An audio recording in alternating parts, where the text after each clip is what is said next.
Maayong buntag kaninyong tanan.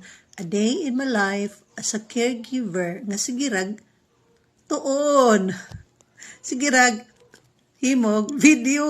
Bitaw guys na for today's video mga guys, maayong buntag ka natong tanan. So ari ko karon sa sala nag standby guys kay ginahan ko og morning nga mo si tawag na magtuon, then while gatuon napug ko'y break, so I have 25 minutes study, then break din tag 5-10 minutes. So healthy food atong kaunon guys, no, pwede ra gyud mga chichirya pero kanilang sa ako guys, no, so natay saging og kamote nga akong gi steam, no, and napod ko'y chocolate milk dinhi.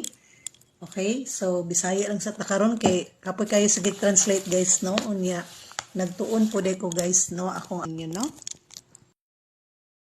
Mao ni mga guys, ang atong tun-an karon, akong tun-an is about body parts, no, in translation to finish kay aron kailangan gid ni nako siya i-memorize ang body parts aron makahimo tag sentence. For example, unya na ko mahimog example guys kay magkuan sa takaron, no, so about a visit to the doctor, so kailan ba may guys, no.